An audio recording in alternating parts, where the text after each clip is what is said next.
Okay, so Assalamu alaikum everyone. I hope all of you are fine and doing very well and good in health too. So I am Asharib Ali and I am a faculty teacher at GIAIC and I am also a student ambassador at GIAIC. सबसे पहले तो ईद गुजर चुकी है और आप सब यकीनन कोडिंग पर वापस आ गए होंगे। वो लोग जो कोड नहीं कर रहे थे पिछले कुछ दिनों से due to the last days of Ramadan, अब यकीनन उन्होंने अपनी क्लास वापस शुरू कर दी होगी in terms of coding. So today इंशाल्लाह we are going to build a project name as word counter. आज जो है वो हम एक प्रोजेक्ट बनाने वाले हैं जिसका नाम है word counter. So let me tell you first thing that is के इंशाल्लाह I will not take more than 1 hour। मैं 1 घंटे से ज़्यादा नहीं लूँगा इस प्रोजेक्ट को बनाने में। एंड इंशाल्लाह इस 1 घंटे के अंदर हम 3 चीज़ें करने जा रहे हैं। Number 1 is we will try to understand कि हम क्या बनाने वाले हैं। And then number 2 is we will do the project coding. It means कि हम प्रैक्टिकल एग्जीक्यूशन करेंगे। And the third step which is कि हम अपने इस प्रोजेक्ट को npm और गिटहब के ऊपर पुश करेंगे। सो that's the third thing. So let's get started. सबसे पहले तो हम देखते हैं कि हम आज करने वाले क्या हैं। हम आज जो है वो एक प्रोजेक्ट बनाएंगे जिसका नाम है वर्ड काउंटर। यहाँ पर आप सब इस लिंक के ऊपर अगर आएँ github.com/panaverse/learn TypeScript, और ये जो नोड के प्रोजेक्ट्स हैं जो हम पिछले कुछ दिनों से बना रहे थे, जिसके अंदर हमने कैलकुलेटर भी बना लिया है, नंबर गेसिंग गेम भी बना ली है, ATM भी बना लिया है, टू डू लिस्ट भी बना ली है एंड करेंसी कन्वर्टर भी लास्ट क्लास के अंदर हो गया है। सो आज हमारा 5वां प्रोजेक्ट है जिसका नाम है वर्ड काउंटर। नाम से ही आप सबको समझ में आ गया होगा कि ये बेसिकली हम करने वाले क्या हैं, यानी वर्ड काउंटर, वर्ड्स को काउंट करना। So what exactly it mean, इसको अब हम समझते हैं एंड देन इंशाल्लाह we will do the things. So यहाँ पर सर ने एक छोटे से पैराग्राफ के अंदर लिखा हुआ है कि the user will enter English paragraph. एक यूजर जो है वो इंग्लिश पैराग्राफ एंटर करेगा and all that is needed is to just implement counting characters and words without white spaces। और हमें सिर्फ इतना काम करना है कि हमें उन वर्ड्स को काउंट करना है और उसके अंदर से वाइट स्पेसेस को रिमूव करना है। So that's the project. और उसके बाद हमें एक गिटहब पर रेपोजिटरी बनानी है उस प्रोजेक्ट की और सबमिट करना है उसका URL सबमिशन फॉर्म के अंदर जो यहीं पर ही दिया गया है। So that's the first thing, यानी ये बेसिकली पहली चीज़ है जो मैंने आपको अभी बताई है कि हम लोग करने वाले क्या हैं। So now let's do the second step which is basically the main thing that we are trying to do. So वो है कोड को कोड करना इस प्रोजेक्ट को। सो मैं यहाँ पर अपनी डेस्कटॉप स्क्रीन पर आ गया हूँ। आप सबको यकीनन ये डेस्कटॉप स्क्रीन नज़र आ रही होगी। यहाँ पर मैं एक फोल्डर बनाता हूँ, सिंपल एज डैट, और मैं इसका नाम रख देता हूँ वर्ड काउंटर। ठीक है, ये वर्ड काउंटर फोल्डर बन चुका है। Now I will simply open it something like so. ये फोल्डर बन चुका है। अब दो चीज़ें हैं, एक ये कि आप चाहें तो आप इस प्रोजेक्ट के अंदर जो भी काम करने वाले हैं वो VS स्टूडियो कोड के टर्मिनल में कर लें, या फिर आप इसी फोल्डर के अंदर आप टर्मिनल खोल सकते हैं। Simple as that. आपने क्या करना है कि आपने लेफ्ट एरो पर क्लिक करना है और यहाँ पर आपके सामने अगर आपने गिट को इंस्टॉल किया हुआ है तो ये गिट बैश शो हो रहा होगा, नहीं तो आपके सामने ये टर्मिनल शो हो रहा होगा। आप जस्ट ओपन इन टर्मिनल पर क्लिक करेंगे तो ये प्रोजेक्ट आपका इस पावर शेल के आपके पास जो भी टर्मिनल है उसके अंदर खुल जाएगा। अभी आपके सामने यकीनन ऐसा टर्मिनल नहीं आ रहा होगा। ये कहाँ से आएगा? इसके लिए आपने सिंपल एज डैट अपने प्ले स्टोर के ऊपर जाना है और वहाँ पर अगर आप टाइप करेंगे टर्मिनल तो जो भी टर्मिनल मौजूद होगा उसका लेटेस्ट वर्जन आप इंस्टॉल कर लें अपने लैपटॉप में या फिर कंप्यूटर के अंदर। ठीक है, आप ये भी कर सकते हैं, आप चाहें तो आप गिट बैश के जरिए भी यही काम कर सकते हैं, सेम एज दैट। ये गिट बैश भी बेसिकली एक टर्मिनल का ही काम सर अंजाम देता है। और नंबर थर्ड थिंग इज कि आप इस प्रोजेक्ट को अपने VS स्टूडियो कोड के अंदर खोलें, यानी वही लेफ्ट क्लिक करें, ओपन विद कोड पर क्लिक करेंगे तो ये आपका फोल्डर जो है वो कहाँ खुलकर आ जाएगा, ये आ जाएगा VS स्टूडियो कोड के अंदर। अब आप सबको बहुत अच्छे तरीके से पता है कि ये VS स्टूडियो कोड क्या होता है। ये एक IDE है। IDE stand for integrated development environment. आप आसान वर्ड्स के अंदर ये समझें कि ये वो जगह है जहां पर आप अपने कोड को राइट करते हैं लोकली, ताकि आप अपने इस कोड को सिंपल एज दैट अपने प्रोजेक्ट को बना सकें एंड देन उस प्रोजेक्ट को डिस्ट्रीब्यूट कर सकें ओवर द इंटरनेट। सो यहाँ पर टर्मिनल खोलने का तरीकेकार ये है कि आप कंट्रोल और बैकटिक ये कमांड रन करेंगे तो आपके सामने ये टर्मिनल खुलकर आ जाएगा। अगर ऐसे नहीं आता तो ये आप व्यू के बटन पर क्लिक करेंगे एंड ये टर्मिनल लिखा हुआ आ रहा है, टर्मिनल का बटन। सिंपल एज दैट आपको यहाँ पर क्लिक करना है एंड देन आपके सामने ये टर्मिनल खुलकर आ जाएगा। अब बहुत सारे लोगों को ये प्रॉब्लम होती है कि टर्मिनल जो है वो उनका पावर शेल के अंदर खुलकर आता है। उनका कंप्यूटर जो है वो ओल्ड है, लैपटॉप ओल्ड है, या कोई सी भी जर्नल प्रॉब्लम हो सकती है। पावर शेल आपकी सम कमांड्स को एग्जीक्यूट नहीं करता, आपको जर्नल एरर थ्रो करता है। उसका बेहतरीन तरीकेकार यह है कि आप लोग जो है वो गिट को इंस्टॉल कर लें। गिट को इंस्टॉल करने का तरीकाकार आप सिंपल एज दैट गूगल पर जाएं, लिखें गिट डाउनलोड। ठीक है,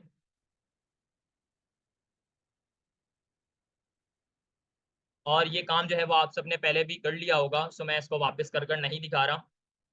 सो ये गिटहब का, ये गिट का जो है वो लेटेस्ट वर्जन चल रहा है। आप इसको इंस्टॉल कर लेंगे तो आपके सामने भी कुछ ऐसा टर्मिनल खुलकर आ जाएगा। अब टर्मिनल की सेटिंग किस तरीके से की जाती है, यहाँ पर आपको ये आइकन नजर आ रहा होगा, आप इस पर क्लिक करें।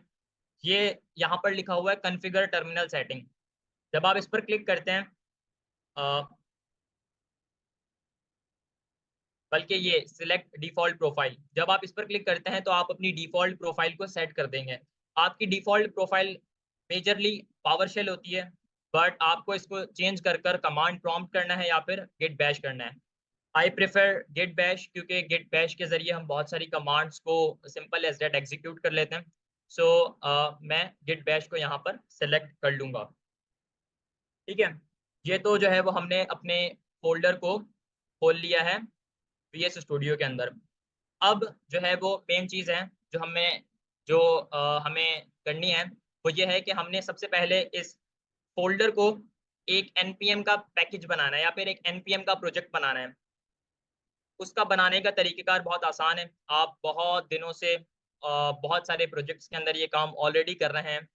सिंपल एज डेट आपको ये कमांड रन करनी है, which I will run here npm init -y।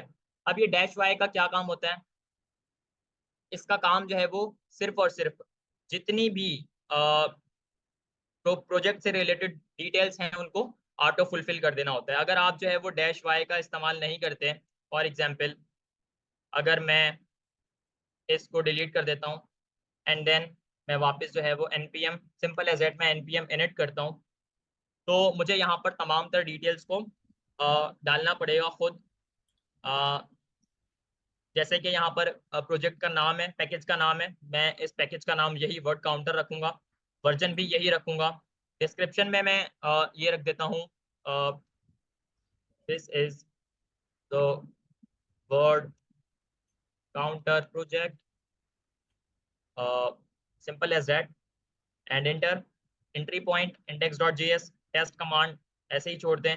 Git repository को भी अभी आप ऐसे ही छोड़ दें। कीवर्ड्स आप डालना चाहें तो डाल दें, नहीं तो कोई प्रॉब्लम नहीं है। ऑथर फॉर एग्जांपल यहाँ मैं अशारे वली लिख देता हूँ, आप कुछ भी लिख सकते हैं। ISC को भी ऐसे ही रहने दें एंड यस पर क्लिक कर देंगे तो सर ये वापस आ सर कुछ लोग कह रहे हैं आवाज नहीं आ रही आपकी सही चैट जाए। में। Okay,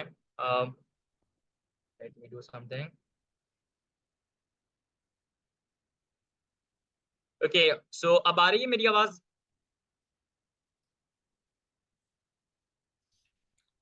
if I am not wrong, it's coming perfectly.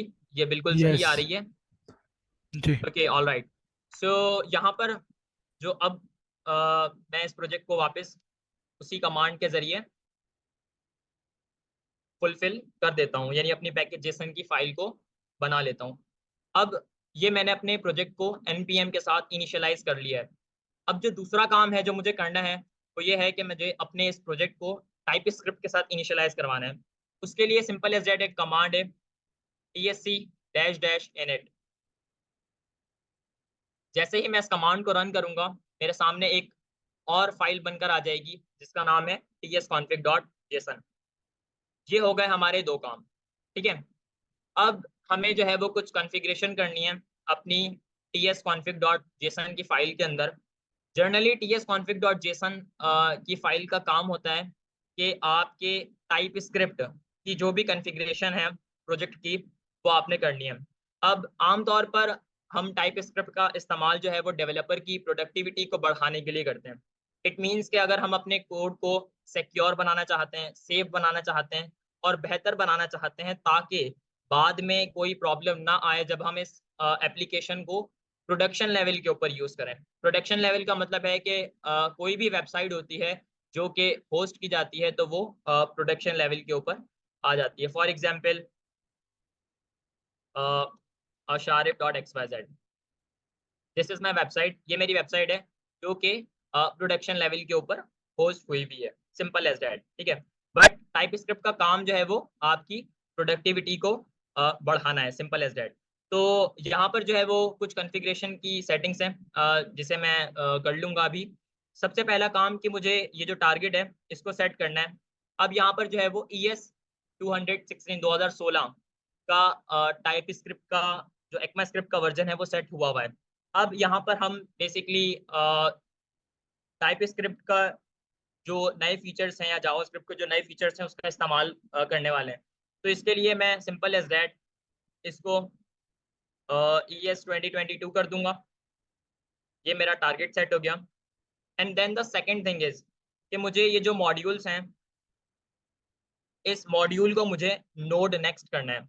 क्यों नोड नेक्स्ट करना है?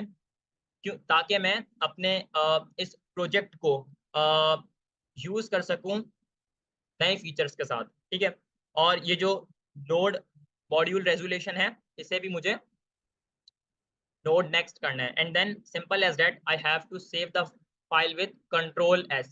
इसके जरिए मैं फाइल को सेव करूंगा, वो होगी Ctrl+S। सो यहाँ पर जो है वो ये टाइप स्क्रिप्ट की कॉन्फ़िगरेशन कर ली है। ठीक है, अब इसके बाद जो है वो क्या करना है? वो करना है कि हमें इस पैकेज जेसन के अंदर एक छोटी सी कॉन्फ़िगरेशन करनी है। वो ये है कि हमें यहाँ पर इस प्रोजेक्ट की जो टाइप है वो मॉड्यूल बनाने हैं। क्यों? क्योंकि हम जो है वो ECMA स्क्रिप्ट का ECMA स्क्रिप्ट के मॉड्यूल्स का इस्तेमाल कर रहे हैं ताकि हम नए फीचर्स का यूज कर सकें। जनरली जो है वो ये बाय डिफॉल्ट कॉमन JS होता है which we does not want. ठीक है, सो यहाँ पर वैसे मेरी फाइल्स ऑटो सेव हो रही हैं, बट अगर मैं इस टिक को हटा देता हूँ और यहाँ पर कोई और तब्दीली करता हूँ तो ये देखना आपको ऊपर डॉट नज़र आ रहा होगा। सो मैं इसको कंट्रोल सेव के जरिए क्लिक करूँगा तो ये ऑटोमेटिकली सेव हो जाएगी। Simple as that. ठीक है, ये हो गया हमारा एक और काम, यानी अभी हमने कॉन्फ़िगरेशन से रिलेटेड जो भी वर्क है वो कर लिया है। नाउ द थिंग इज कि अब हमने अपने इस प्रोजेक्ट के अंदर पैकेजेस को इंस्टॉल करना है। किन पैकेजेस का इस्तेमाल कर रहे हैं हम? वो है basically inquirer. If I simply go to Google and search here for incurror npm।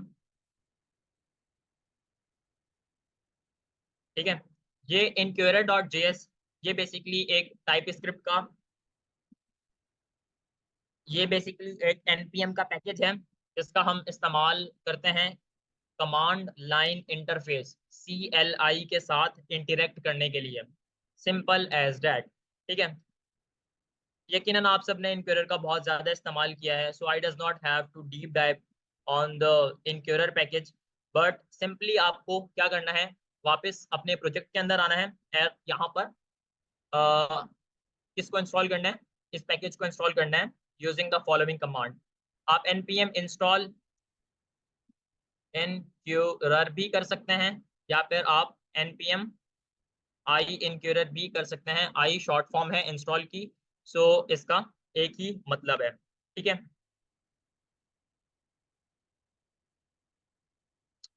Now let's wait a little, जब तक ये पैकेज इंस्टॉल हो ऑन माय प्रोजेक्ट।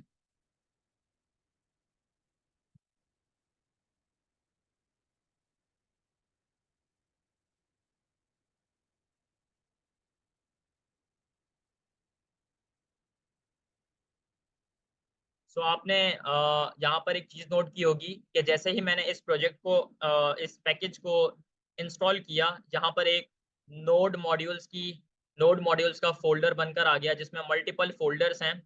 ये बेसिकली मल्टीपल बेसिकली समझें कि आप पैकेजेस हैं जो कि इस अकेले पैकेज के साथ आ रहे हैं, यानी बिहाइंड द सीन ये जो पैकेज है ये इन पैकेजेस का इस्तेमाल कर रहा है चलने के लिए। सो आमतौर पर नोड मॉड्यूल्स को हम गिटहब पर पुश नहीं करते या फिर npm के ऊपर पब्लिश नहीं करते, क्योंकि इसके अंदर जो है वो मल्टीपल फाइल्स होती हैं जिनका कोई भी यूज केस नहीं होता। Simple as that. So that's the thing. I think कि ये अभी भी इंस्टॉल हो रहा है, तो let's wait a little until the following command completed. Okay, so आप देख सकते हैं कि ये पैकेज जो है वो इंस्टॉल हो गया है। अब हम एक काम करेंगे, अब हम एक फाइल बनाएंगे जिसका नाम है सिंपल एज दैट index.ts। अब ये .ts एक्सटेंशन का मैं इस्तेमाल इस वजह से कर रहा हूँ क्योंकि मैं अपने प्रोजेक्ट को किसके अंदर बनाऊंगा, किसके अंदर बनाऊंगा, simple as that TypeScript के अंदर बनाने वाला हूँ। अब यहाँ पर मैं आपको एक एरर दिखाता हूँ। वो एरर जो है वो क्या है, वो बेसिकली इनक्यूरर के पैकेज से रिलेटेड है। फॉर एग्जाम्पल, अगर मैं अपने इस प्रोजेक्ट के अंदर इनक्यूरर का इस्तेमाल करने वाला हूँ तो सबसे पहले मुझे उसको इम्पोर्ट करना होगा।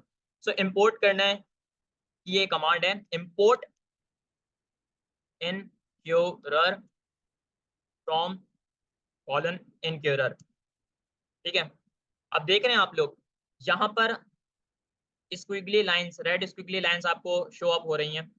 यहाँ पर एक पूरा का पूरा जो है वो मुझे कमेंट दिया गया है कि भाई आप एक टाइप स्क्रिप्ट के फाइल के अंदर इनक्यूरर को इंपोर्ट कर रहे हैं पर आपने इस इनक्यूरर की टाइप्स इंस्टॉल नहीं कर रही।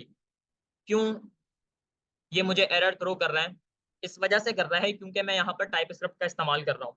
टाइप स्क्रिप्ट का अगर मैं इस्तेमाल कर रहा हूँ तो अगर मैं किसी पैकेज का इस्तेमाल करता हूँ तो मुझे उसकी टाइप्स को भी इनिशियलाइज करना पड़ेगा अपने इस प्रोजेक्ट के अंदर ताकि मैं उसका इस्तेमाल कर सकूँ। सो उसके लिए एक कमांड है npm i dash dash save dash dev @types slash incurrer. This is the command that you have run on the terminal. So why I am running this command? क्योंकि मैं incurrer की जो टाइप्स हैं type script की उसको install कर रहा हूँ। और ये dash dash dash dash save dash dev इसका क्या मतलब है? यहाँ पर मैं आपको एक चीज दिखाता हूँ। यहाँ पर आपको जो है वो डिपेंडेंसीज नजर आ रही होंगी। इनक्यूरर इंस्टॉल हो गया है, ठीक है। इस इनक्यूरर का मुझे जो है वो पैकेज नंबर भी यहाँ पर शो अप हो रहा है, ठीक है। अब जैसे ही मैं इस कमांड को रन करूंगा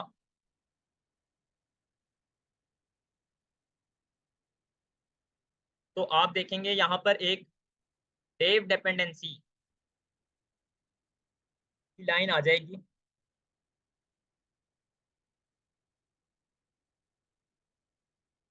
ये देख रहे हैं डेव डिपेंडेंसीज के अंदर ये टाइप स्लैश इनक्यूरर आ गया। अब ये डेव डिपेंडेंसीज का क्या मतलब है, इसको थोड़ा सा समझ लेते हैं। बेसिकली जब भी आप अपने प्रोजेक्ट के अंदर किसी पैकेज का इस्तेमाल कर रहे हैं और आपने उसकी टाइप्स को इंस्टॉल किया है तो ये टाइप्स जो है वो पुश नहीं होती आपके प्रोजेक्ट के अंदर। फॉर एग्जांपल, बल्कि ये पार्ट जो है वो मैं आपको बिल्कुल लास्ट में बताऊंगा, जब मैं इस प्रोजेक्ट को गिटहब पर पुश करूंगा तब आपको बिल्कुल समझ आ जाएगा कि भाई ये डेव डिपेंडेंसीज का कहाँ पर इस्तेमाल होता है और कहाँ नहीं। बट अभी के लिए आप जो है वो ये देखें कि भाई यहाँ पर आपके सामने जो एरर आ रहा था वो अब नहीं आ रहा। तो इसका क्या मतलब है कि ये टाइप इंस्टॉल करने से ये एरर खत्म हो गया। सो अब हैंड बाय हैंड एक और काम भी मैं करता चलूंगा, वो ये कि मैं यहाँ पर कमेंट्स लगाता हुआ जाऊंगा ताकि तमाम तर चीज़ें जो है वो बेहतर अंदाज में हम यूज़ कर सकें, या बाद में जब हम इस कोड को देखें तो वो हमें समझ में आ जाए। तो मैं यहाँ पर सिंपल एज दैट लिखूंगा। हम इंपोर्ट कर रहे हैं इनक्यूरर को, इनक्यूरर मॉड्यूल को, which is a which is basically a command line interface, जो कि एक कमांड लाइन इंटरफेस है और नोड.js के लिए, सिंपल एज दैट। ठीक है, ये मैंने यहाँ पर एक कमेंट लगा दिया है कि भाई अब मैंने इनक्यूरर को इंपोर्ट कर लिया। ठीक है, अच्छा अभी हम जो है वो अपने दूसरे स्टेप के ऊपर चल रहे हैं।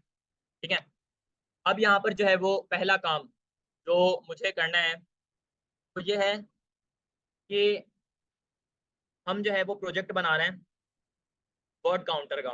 ठीक है, सबसे पहला काम जो है वो मुझे ये करना है कि मुझे डिक्लेयर करना है एक कांस्टेंट आंसर्स का। एंड बाय एंड में कमेंट लगाता हुआ चलूंगा एंड देन फिर आपको वो चीज़ समझाऊंगा भी, ताकि आपको ये समझ में आ जाए कि मैं क्या कहना चाह रहा हूँ। क्योंकि हम समझे कि 90% काम जो है वो कमेंट से ही हो जाता है।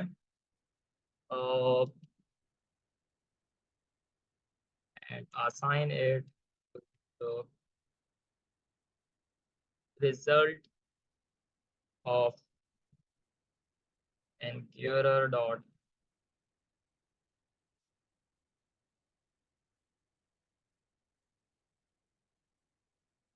प्रॉम्प्ट का फंक्शन।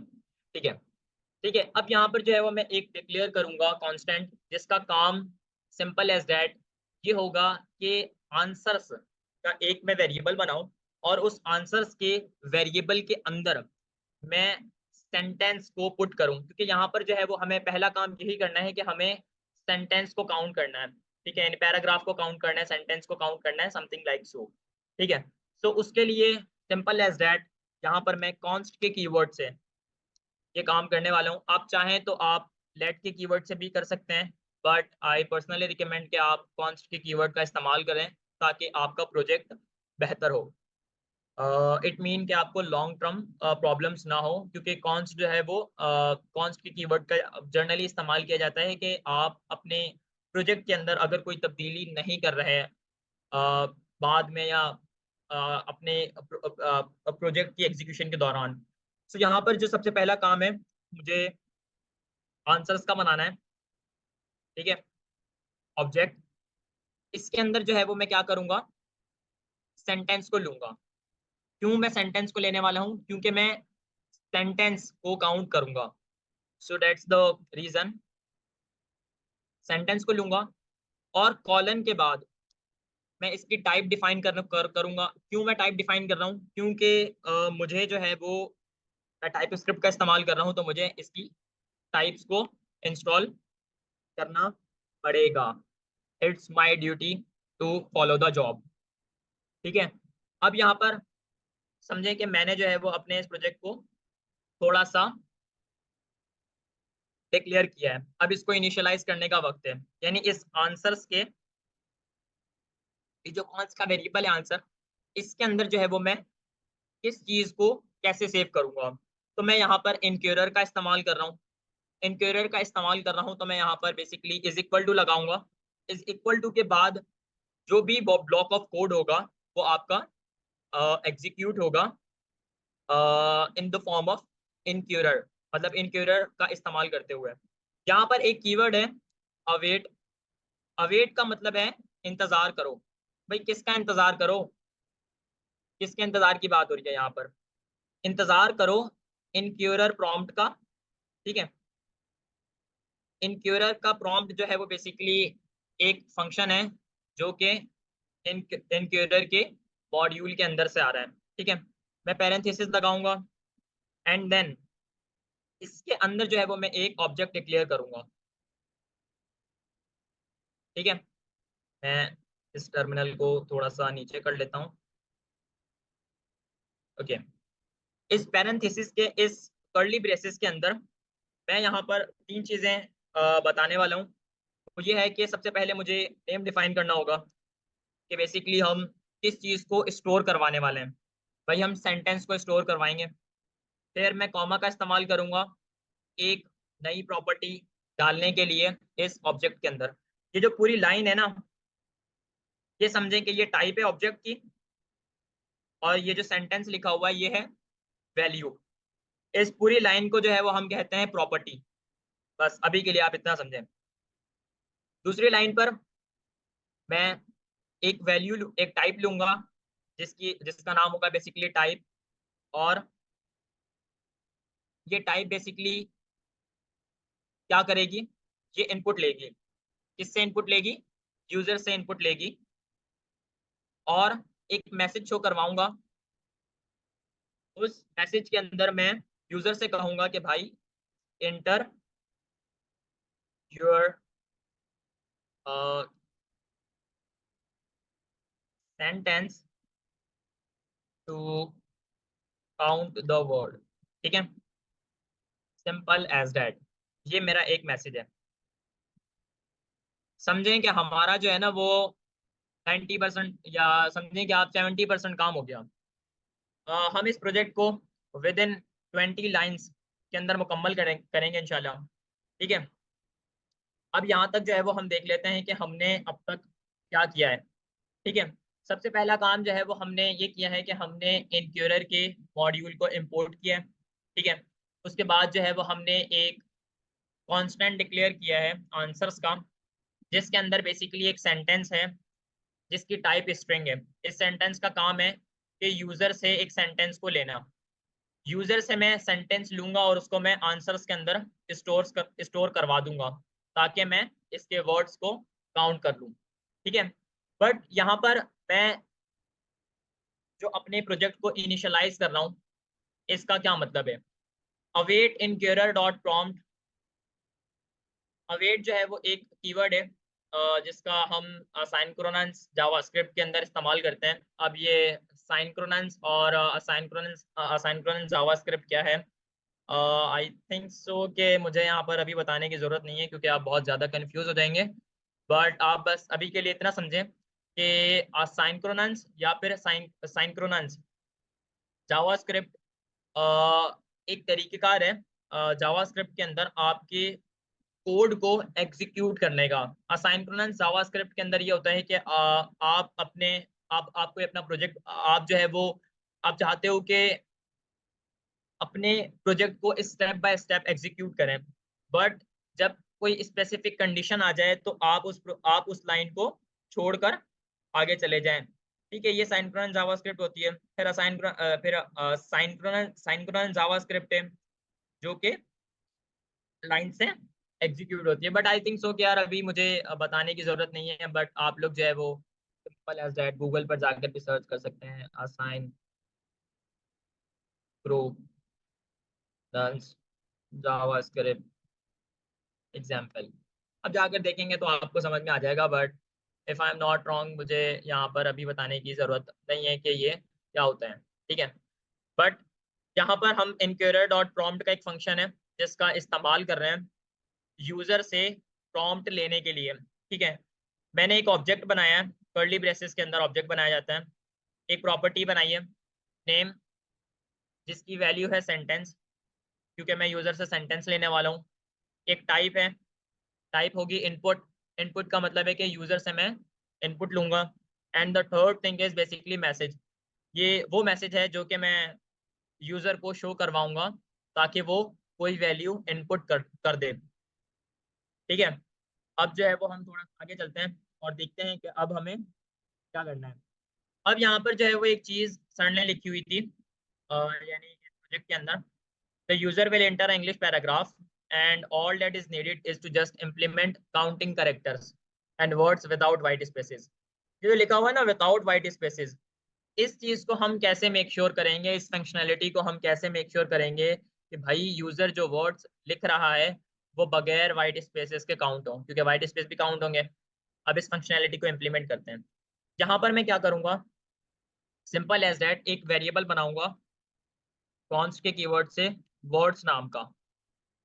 ठीक है, इस वर्ड्स के अंदर मैं अपने काम को मुकम्मल करूंगा, जो कि है कि मुझे यूजर से इनपुट लेना है, बट हमें उस सेंटेंस के अंदर से वाइट स्पेसेस को रिमूव करना है। इज इक्वल टू, यानी यहाँ तक जो भी मेरा काम था ये मैंने अभी अपने प्रोजेक्ट को डिक्लेयर किया है, और इज इक्वल टू के बाद मैं अपने प्रोजेक्ट को इनिशियलाइज कर रहा हूँ, यानी यहाँ के बाद, यानी ये इज इक्वल टू के बाद जो भी ब्लॉक ऑफ कोड होगा वो एग्जीक्यूट होगा। मैं यहाँ पर कह रहा हूँ कि भाई आप आंसर्स को लो, यानी ये जो आंसर्स हमने, आंसर्स का जो ऊपर वेरिएबल है कॉन्स्ट की कीवर्ड से जो मैंने डिक्लेयर किया है, इसको लो।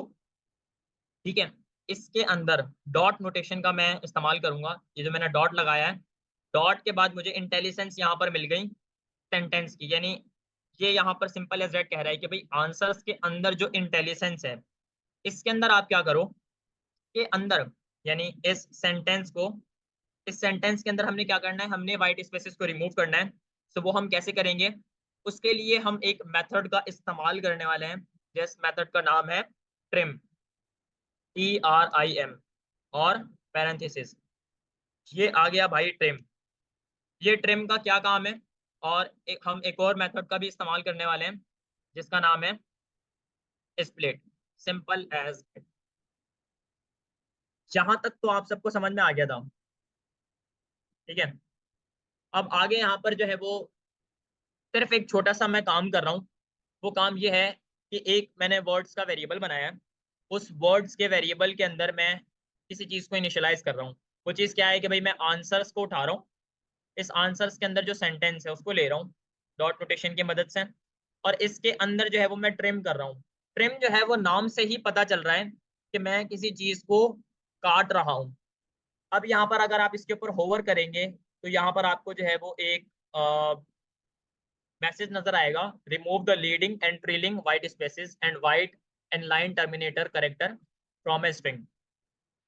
ट्रिम मेथड का बेसिकली काम ये होता है कि आपके प्रोजेक्ट के अंदर अगर हम किसी चीज को ट्रिम कर रहे हैं, तो ट्रिम का मतलब है कि हम व्हाइट स्पेसेस को रिमूव कर रहे हैं शुरू से, और शुरू से लेकर आखिर तक, सिंपल एज दैट। ठीक है, और ये जो स्प्लिट का मेथड है, स्प्लिट का मेथड का हम लोग जनरली इस्तेमाल करते हैं ताकि हम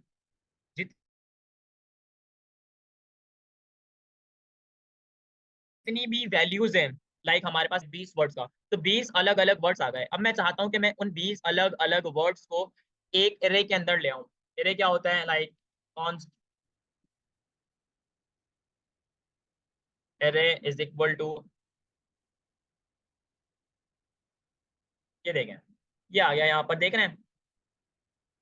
ये जो है वो क्या है, ये एक एरे है जिसके अंदर मेरे पास मल्टीपल स्ट्रिंग्स हैं। ठीक है, मैं चाहता हूं कि मैं इस तरीके से अपने वर्ड्स को कंसोल पर प्रिंट करवाऊं एंड देन उसकी वैल्यू को काउंट करूं। ठीक है, सिंपल एज दैट। और अब जो है वो हमें क्या करना है कि स्प्लिट के मेथड का मैं इस्तेमाल कर रहा हूँ। अब ये स्प्लिट का मेथड क्या कर रहा है कि आपका जो भी ब्लॉक ऑफ कोड है, एक एरे है, ठीक है, उस एरे के अंदर उस पूरे कोड को एक तरतीब के साथ लेकर आ रहा है। और यहाँ पर ये जो मैंने स्पेस दिया हुआ है, इस स्पेस का काम है कि कॉमा लगाकर तरतीब के साथ वर्ड्स को लेकर आ जाओ, सिंपल एज दैट। ठीक है, इसके बाद जो है वो मेरा अगला काम है कि मुझे प्रिंट करवाना है एरे को, जो कि स्प्लिट के मेथड की मदद से मेरे पास आए हैं। टू द कंसोल, कंसोल के ऊपर। सिंपल एज दैट, वो मैं करूंगा कंसोल डॉट लॉग। आप लोग हमेशा से करते हुए आ रहे हैं, बताने की बिल्कुल भी जरूरत नहीं है कंसोल डॉट लॉग क्या करता है, बट आपको पता है कि किसी भी वैल्यू को अगर मैं कंसोल पर प्रिंट करवाना, टर्मिनल पर प्रिंट करवाना चाहता हूं तो मैं कंसोल डॉट लॉग का इस्तेमाल करूंगा। और आप कंसोल डॉट लॉग के अंदर देख रहे हैं कि भाई मैं इस वर्ड्स को क्या कर रहा हूँ, सिंपल एज दैट अपने कंसोल पर प्रिंट करवा रहा हूँ। ठीक है, ये तो हो गया पहला काम। अब हमें क्या करना है कि हमें काउंट करना है वर्ड्स को, क्योंकि ये एक वर्ड काउंटर है। तो इस वर्ड काउंटर का जो मेन वर्क है, यानी हमें जो है वो ये मालूम करना है कि जिस भी यूजर ने कोई पैराग्राफ लिखा है, कोई सेंटेंस लिखा है, उसमें कितने वर्ड्स हैं। Simple as that. वो कैसे मैं मालूम करूंगा, उसके लिए मैं सिंपल एज दैट, अब यहाँ पर मुझे इंटेलिजेंस मिल रही है आपको। आप लोग परेशान होंगे कि भाई ये कहाँ से आ रही है इतनी सारी, इतना सारा कोड ऑटो जनरेट कैसे हो रहा है, ये मैजिक क्या है। सो मैं यहाँ पर एक एक्सटेंशन है, बट दिस इज पैड। आप कोड विस आप AWS विस्पर एक्सटेंशन का इस्तेमाल कर लें, या फिर मल्टीपल जो है वो AI के एक्सटेंशन हैं, आप गूगल पर सर्च करेंगे, आप यूट्यूब से देख लें, तो आप किसी भी एक्सटेंशन को इंस्टॉल कर लें, इस तरीके से ऑटो कंप्लीट आपके पास भी आ जाएगा। But I am using GitHub Copilot. So generally मैं इसका इस्तेमाल करता हूँ ताकि मैं अपना टाइम बचा सकूँ और मल्टीपल चीज़ों को जल्दी कर लूँ। तो यहाँ पर मैं प्रिंट द लेंथ, बल्कि प्रिंट मैं लेंथ नहीं करूँगा बल्कि मैं वर्ड काउंट कर रहा हूँ, तो मैं print the word count of the sentence to the console, simple as that. ठीक है, यहाँ पर वापस मैं लॉक करूंगा, LOG मैंने लिखा। तो LOG लिखने के बाद मेरे सामने कुछ ऐसा आ गया, मैं एंटर करूंगा एंड देन यहाँ पर मैं एक मैसेज लिखूंगा, your sentence word count is. अब simple as that, $, curly braces, words, और वर्ड्स की मैं लेंथ को काउंट करना चाहता हूँ, तो मैं यहाँ पर लेंथ का कीवर्ड का इस्तेमाल करूंगा ताकि मैं वर्ड्स की लेंथ को काउंट कर लूँ। Simple as that. अब आप लोग देख सकते हैं कि ये हमारा प्रोजेक्ट बन गया है। अब इसको थोड़ा सा हम टेस्ट करने की की कोशिश करते हैं। अच्छा, अगर मैं गलत नहीं हूँ तो शायद मैंने बैकटिक के बारे में आपको नहीं बताया। अच्छा, ये देख रहे हैं आप, ये साइन, ये बैकटिक का साइन है। ये आपको आप अपने कीबोर्ड पर देखेंगे तो कीबोर्ड के ऊपर जो 1 है, 1 के लेफ्ट साइड के ऊपर एक बैकटिक का निशान है। इसका इस्तेमाल जर्नली किया जाता है कि भाई आपके पास कोई टेक्सचुअल फॉर्म के अंदर आप कोई मैसेज प्रिंट करवाना चाह रहे हैं, बट आप चाह रहे हैं कि आप कोई एलिमेंट है या फिर कोई, अल्लाह भला करे, कोई मैसेज है या फिर कोई स्पेसिफिक फंक्शनैलिटी है जिसके जरिए आप कंसोल के ऊपर कोई आउटपुट चाहते हैं, तो आप बैकटिक के अंदर वो कर सकते हैं। बट उसके बाद आपको इस सिंटेक्स का इस्तेमाल करना पड़ेगा, यानी $, और $, के बाद कोई सा भी वेरिएबल जिसको आप प्रिंट करवाना चाहते हैं वो, और उसके अंदर जो भी काम करवाना चाहते हैं। फॉर एग्जाम्पल यहाँ पर मैं लेंथ को काउंट कर रहा हूँ। तो सिंपल एज दैट, ये काम मेरा हो गया है। अब सबसे पहले मुझे इस टाइप स्क्रिप्ट के कोड को जावा स्क्रिप्ट के अंदर कन्वर्ट करना है।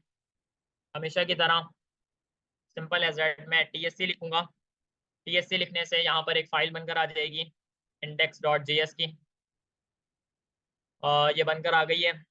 मतलब ये जो मेरा जावा स्क्रिप्ट का कोड है, ये जो मेरा टाइप स्क्रिप्ट का कोड है, ये जावा स्क्रिप्ट के अंदर कंपाइल होकर आ गया है।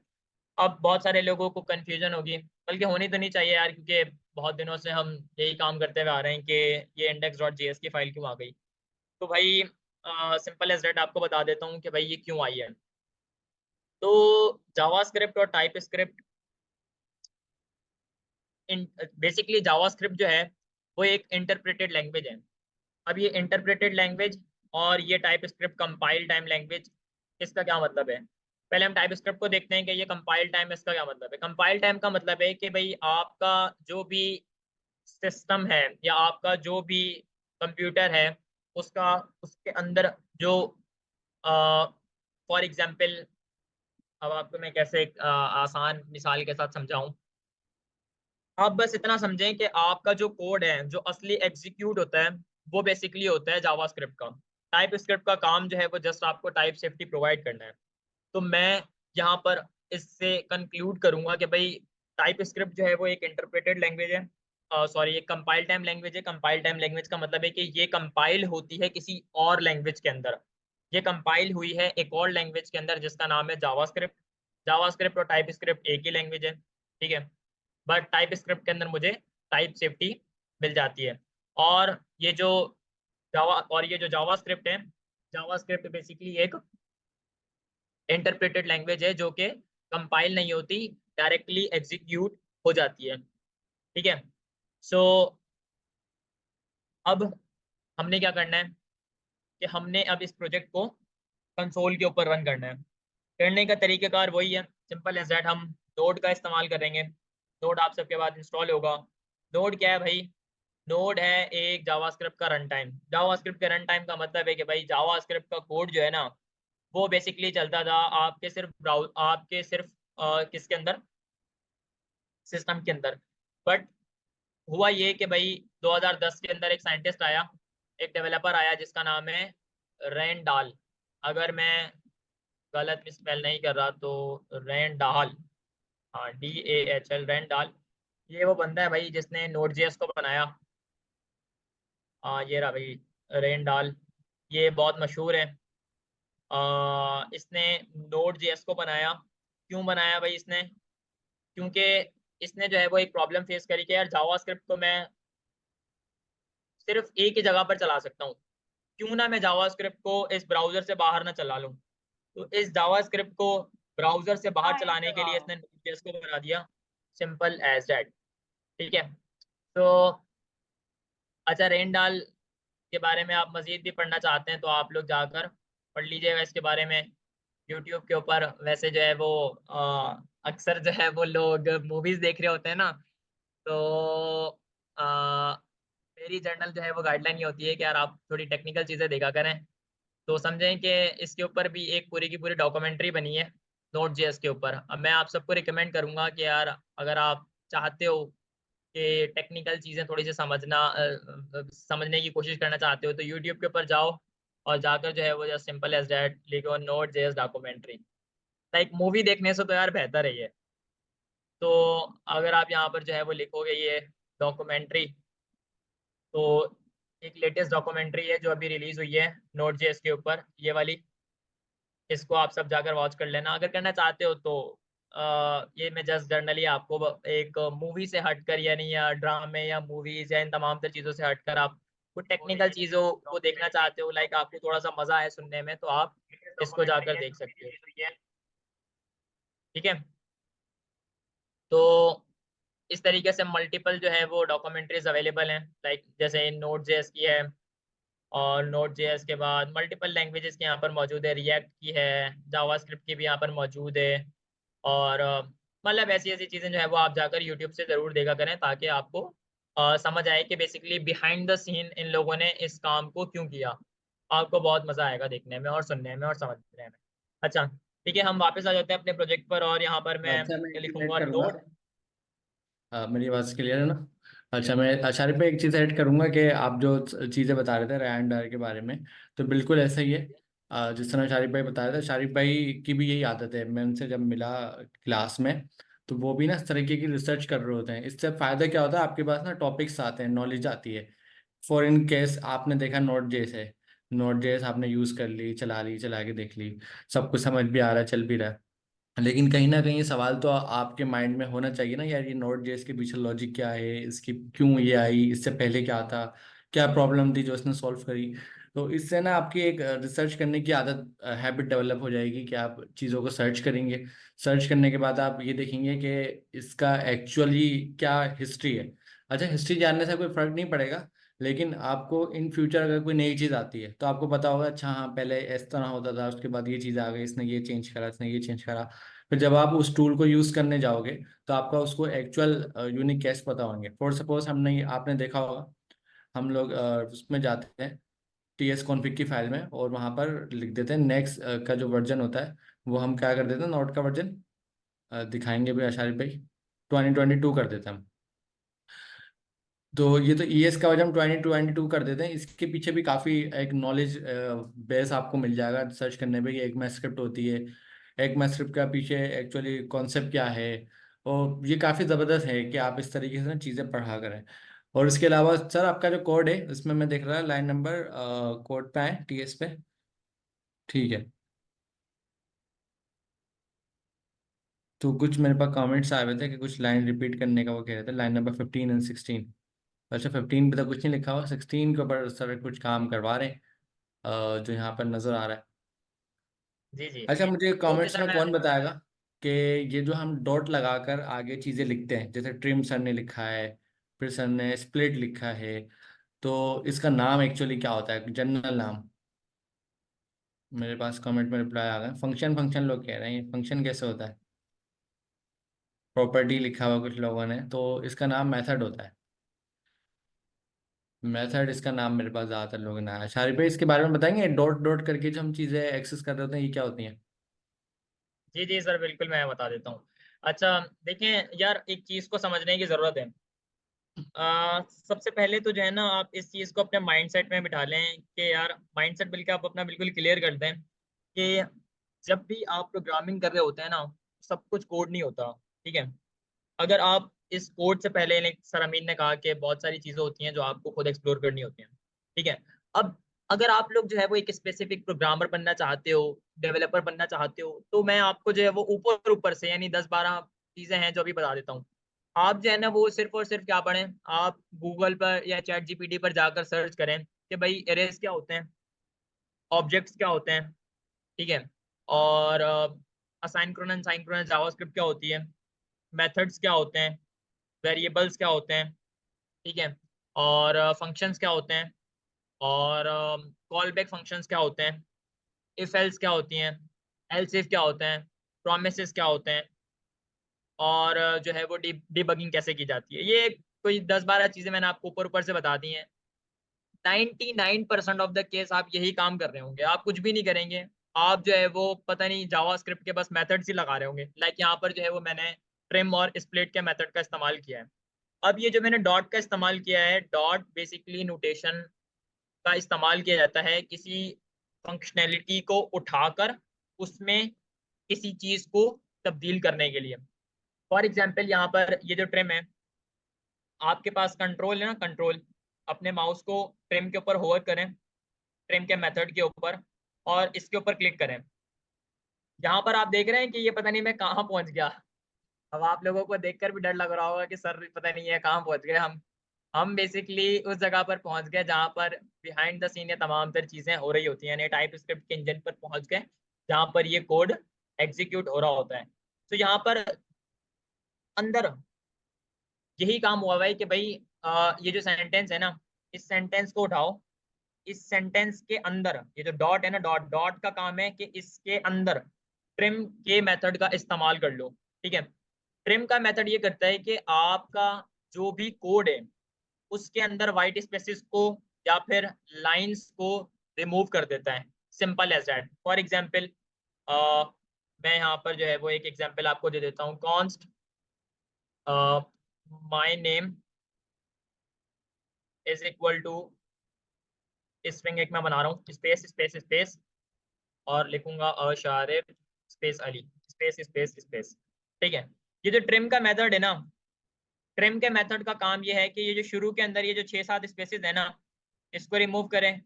जो सेंटर वाली स्पेस है इसको रिमूव करें। फिर जो लास्ट के अंदर जितनी भी स्पेसेस है ना, इसको रिमूव कर दे। क्यों रिमूव कर रहे हैं हम यहाँ पर? हम वर्ड्स को काउंट कर रहे हैं, हम नहीं चाहते कि भाई हम यहाँ पर स्पेसेस को भी काउंट करें। तो ये ट्रिम के मेथड का काम है कि भाई जो भी बंदा सेंटेंस पुट करे, जाहिर सी बात है अगर मैं कोई सेंटेंस पुट करूंगा तो हमारी जनरल आदत है कि हम स्पेसेस भी पुट करते हैं।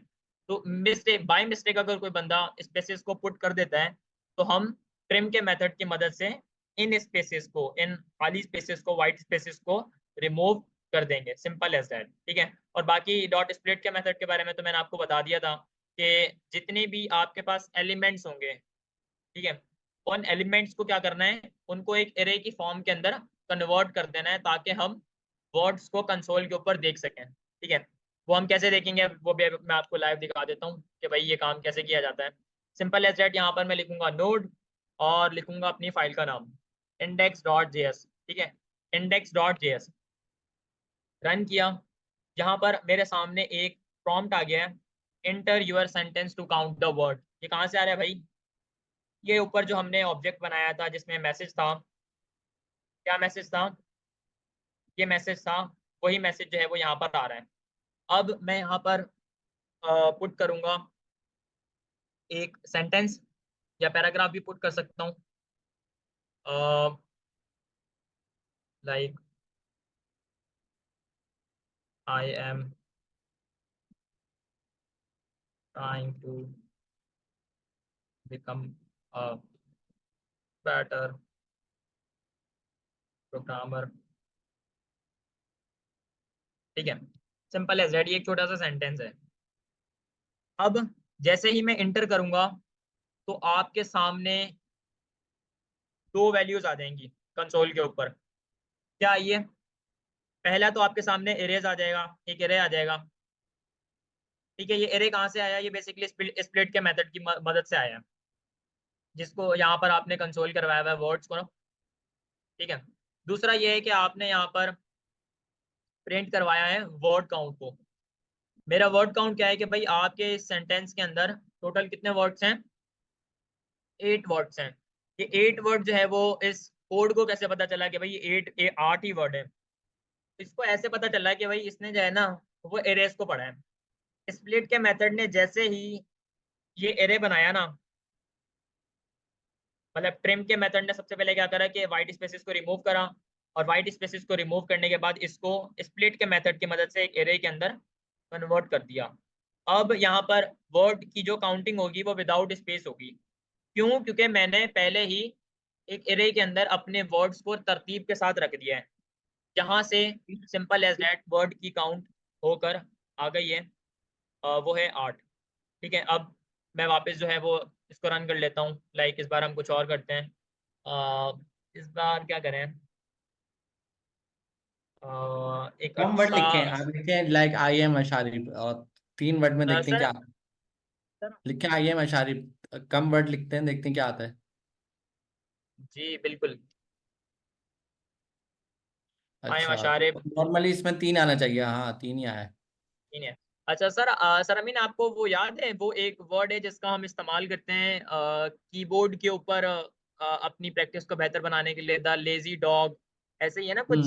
जी हाँ। The big the A big quick brown brown dog. fox jumps over the lazy dog. Lorem Epsom dollar the lazy dog. पता नहीं सर क्या इसमें था। A, a, सर सर हाँ इमरान अभी a बता रहे थे। quick जी जी, a एक quick minute. brown fox jumps over the जी जी lazy dog. जी, बिल्कुल बिल्कुल, the quick brown fox jump over the lazy dog. The quick brown fox jumps over the lazy dog. ठीक है, इसमें अब कितने आप लोग वर्ड बोल है? रहे होंगे कि भाई ये क्या है। हम ये मैनुअल गिनते हैं बेसिकली, ना पहले, खुद से कितने हम गिन रहे हैं। दा एक हो गया, अच्छा दा पूरा वर्ड काउंट करना है हमें, ठीक है। जी जी फिर सर, इसके दा बाद बिल्कुल हमारे पूरा। पास क्विक है 2, क्विक है फिर 2, ब्राउन 3 हो गए, ब्राउन फॉक्स 3, 4, जम्स जंप 5 5, और 6, दा 7, लेजी 8 और डॉग मिला के 9 होने चाहिए। 9 होने चाहिए। ठीक है, एंटर करते हैं, लेट्स सी भाई।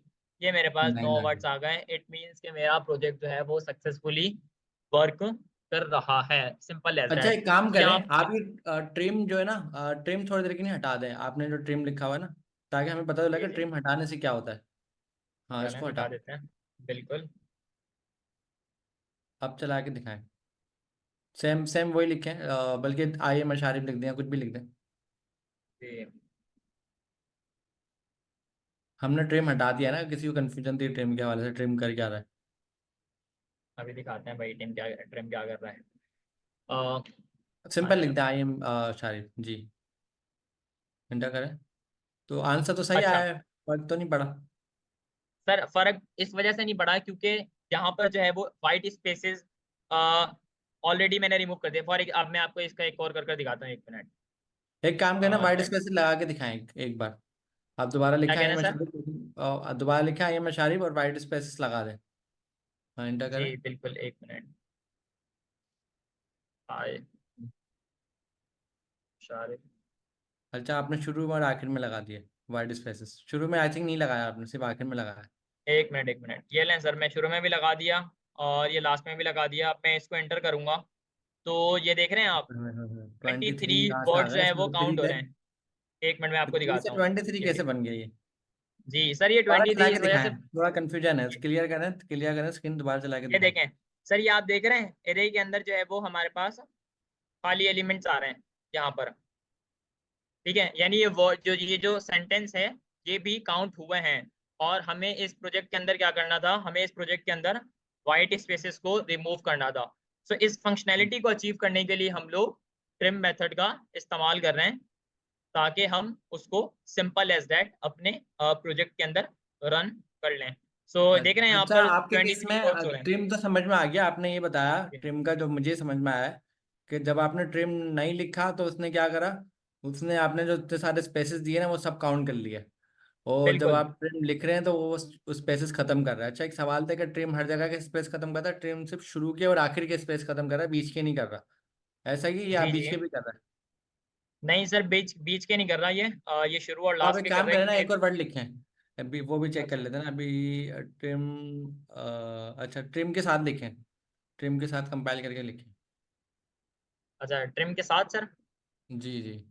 नहीं, अच्छा पहले ऐसे ही लिखते हैं ताकि हमारे पास दोनों रिजल्ट हो, पहले ऐसे डायरेक्ट लिखें, दोनों रिजल्ट हो चाहिए ना। जी अब आप सर, वैसे सिंपल यहाँ आई एम पर। अशारिफ लिखें, आई एम जी अशारिफ विदाउट स्पेस से, लेकिन अशारिफ से पहले आप 4-5 बार स्पेस देते हैं, अशारिफ से पहले बीच में आ जाएगा। नहीं, अभी ट्रिम नहीं लगा हुआ, अभी आप लोग ही देख लें, ट्रिम एंटर नहीं करें। लगा हुआ, बिल्कुल। एंटर। अब अच्छा, वो देखें। बीच में आ गया, अब ट्रिम लगा के दिखाएं, पता तो चले बीच के वो कर रहा है नहीं कर रहा। अब इसी तरीके से लिखें सेम, शुरू में स्पेस नहीं दें, आखिर में दें, बीच में दें स्पेस। पहले कंपाइल हो गया हमारा प्रोजेक्ट, उसके बाद हम जो प्रैक्टिस है रन करने की वो करेंगे। ठीक है, अब वो लिखें आई एम, शारिफ के बीच बीच में स्पेस लगा देना, शुरू में ना आखिर में। स्पेस लगाने सर। नहीं, आशारिफ के बीच बीच में लगाया, बीच में लगाया नाम के ना। बीच का हमें पता लग गया ना ट्रिम यहाँ पर फायदा कर रहा है नहीं कर रहा। आशारिफ से पहले, यहाँ नहीं, आशारिफ से पहले वर्ड पूरा ही रखें। ये है। हाँ, यहाँ लगाएं, आप इंटर करें। देख रहे हैं अच्छा, तो यहाँ पर उसका जो है मतलब वो है ट्रिम सिर्फ शुरू के और आखिर के कर रहा है, बीच के नहीं कर रहा। सही, तो ये ट्रिम जो है चले वो शुरू पॉजिटिव और फीड है। लास्ट के वर्ड्स को ट्रिम करते हैं। जी। हम्म। और अच्छा, चलें एक बार स्प्लिट मैं हटा के आपको दिखा दिखाएं एक देता बार, हूँ। स्प्लिट क्या कर रहा है, हमें स्प्लिट भी तो समझ में आया ना, स्प्लिट हटा दें। चलें ट्रिम मैं तो आपको चले दिखा समझ आ देता गया, स्प्लिट हूँ। हटा दें। स्प्लिट को एरेज को एरे के हाँ, अब अंदर देखते जो हैं है वो अब सिंपल लगाते हैं, सेट अब कन्वर्ट चला के करता दिखाएं। है, TSC। हम्म।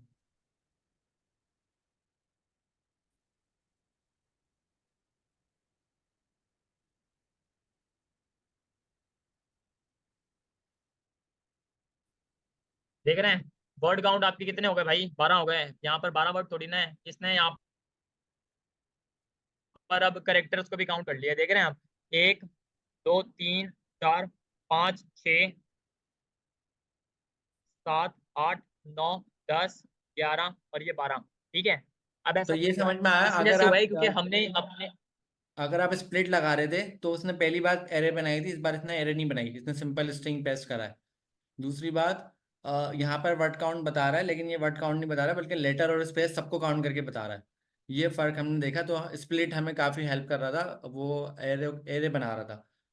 लेकिन स्प्लिट को कैसे पता चला कि एरे बनाते वक्त उसने जो वो करा था सेग्रीगेट, मतलब ब्रेक करा था, तो आपका वो स्पेस से क्यों सेग्रीगेट कर रहा था? फॉर सपोज आई के बाद स्पेस है फिर एम है, तो उसने आई अलग कर दिया और एम अलग कर दिया, तो उसको कैसे पता चला कि आई के बाद स्पेस के बाद सेग्रीगेशन करनी है? जी सर, उसको ऐसे मैंने जो है वो क्वाटेशन मार्क्स के अंदर स्पेस दिया हुआ है। क्वाटेशन मार्क्स जैसे ही मैंने दिया तो ये समझ गया कि भाई जो वर्ड्स हैं उसके अंदर, यानी एक वर्ड कन्वर्ट होने के बाद कॉमा दो एंड देन जो है वो नेक्स्ट वर्ड के ऊपर मूव ऑन हो जाओ। सो स्पेस का जो है वो बिहाइंड द सीन सारा का सारा इसे काम है, दोबारा लाइक। लगा के दिखाएं, इस बार आप लगा, आपने क्या लगाया था, लगा के दिखाएं। आपने अच्छा ये लगाया था स्प्लिट, और ये देखिए बीच में स्पेस आपने लगाया, स्पेस दिया था। अच्छा, अगर आप ये ये स्पेस स्पेस हटा दिया है। दें तो क्या आएगा? स्पेस हटा दें ये। चलें दिखा देते हैं। Yes.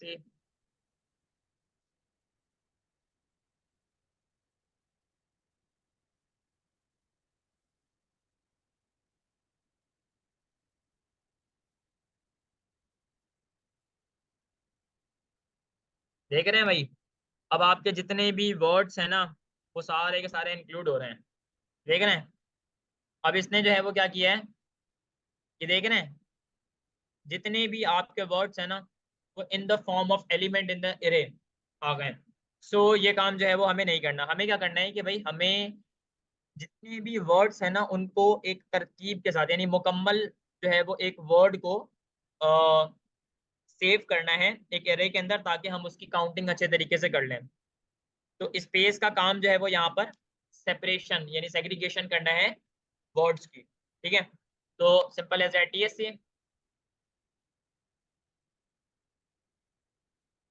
and node index dot js,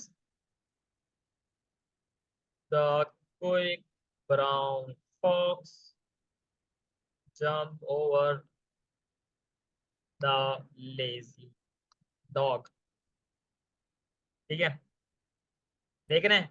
अब आपके जितने भी वर्ड्स हैं वो एक तरतीब के साथ आ गए, यानी 1 2 3 4 5 6 7 8 एंड 9, ये आपके 9 वर्ड्स आ गए और यहाँ पर मेरा वर्ड काउंट भी 9 ही आया है। So that's the project that we have built for today. And now the third thing जो मैंने आपके साथ कहा था कि हम तीसरी चीज़ करेंगे वो है कि इस प्रोजेक्ट को NPM के ऊपर पब्लिश करेंगे और क्या करेंगे, गिटहब के ऊपर भी पुश करेंगे। सो सिंपल एज दैट वो काम अब कर लेते हैं।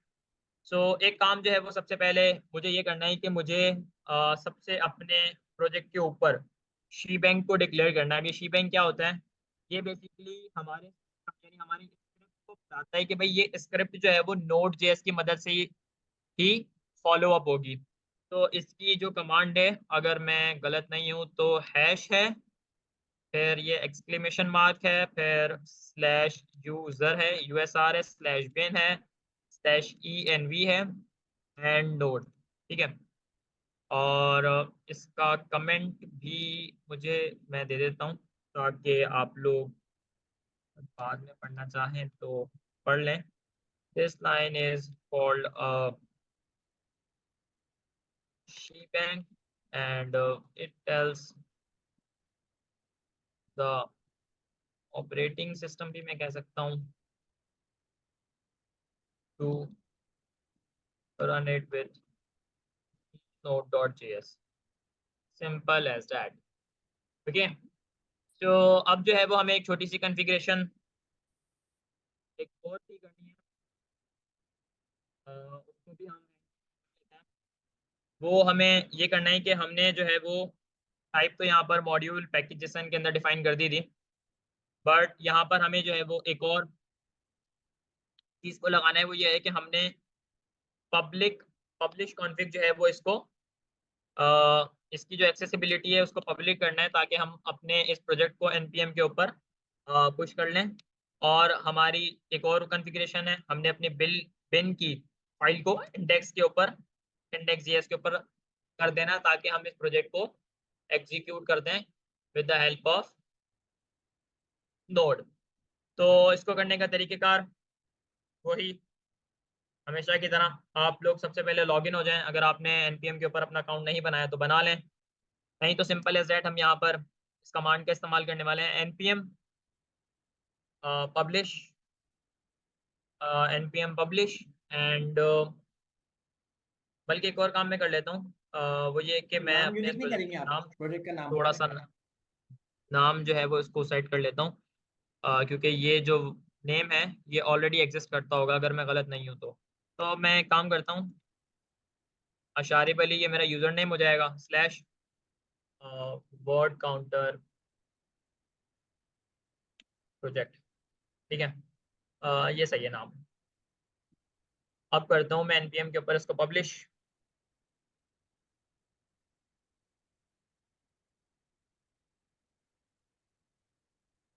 ये मैंने NPM के ऊपर पब्लिश किया।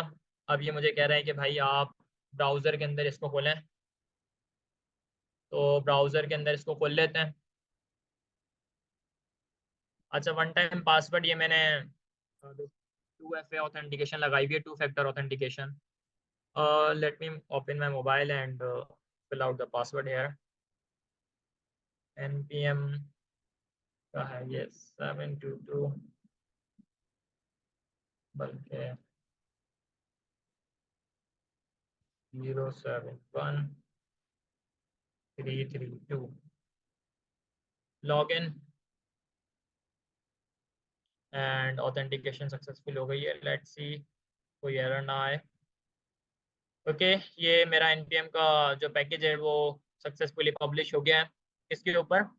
npm के ऊपर। आप लोग जाकर देख भी सकते हैं इसको, अगर देखना चाहें तो देख लें जाकर। ठीक है, तो अब दूसरा काम जो है वो ये है कि हमें गिटहब के ऊपर इसको पब्लिश करना है। तो मैं एक रेपॉजिटरी बना लेता हूँ, git डॉट न्यू के नाम से। एक शॉर्टकट है ये रेपॉजिटरी बनाने का, git डॉट न्यू आप करेंगे ना तो आपको आपके गिटहब की रेपॉजिटरी पेज के ऊपर ले जाएगा। अच्छा ये इन लोगों ने एक्सेस कर लिया यार। ये वेट अ लिटिल।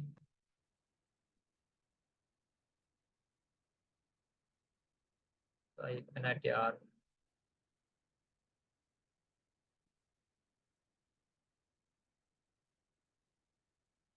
अ, ये मैन्युअली बनानी पड़ेगी। github.com/शारिब अली। अच्छा वो जो खुलकर आया था ना div डॉट sh, ये बेसिकली एक प्लेटफॉर्म है जो आपकी लिंक्स को शॉर्ट कर देता है, बिग लिंक्स है ना उसको। तो ये स्टेवन टी का एक प्लेटफॉर्म है। स्टेवन टी कौन है भाई? ये वर्सल के ऊपर एक लड़का काम करता था, बड़ा चीता डेवलपर है ये ना। खैर अभी हम उसके बारे में बात नहीं करते, अभी हम अपना काम करते हैं जो हमें करना है। अच्छा मैं लॉगिन भी नहीं हुआ हुआ। मैं लॉगिन कर लेता हूँ यार। Let me log in first mayor authentication code. अच्छा मैंने हर आप देख रहे हैं कि भाई ऑथेंटिकेशन लगाए हुए हैं, ये इतने सारे, इतनी सिक्योरिटी का मुझे क्या फ़ायदा। तो यार असल में इसका फ़ायदा ये है कि आप जो है ना वो सिक्योर रहते हैं बहुत सारी चीज़ों से। तो ब्राउज़र का एक जनरल एरर आ गया। लेट्स सी इसका क्या चक्कर है भाई।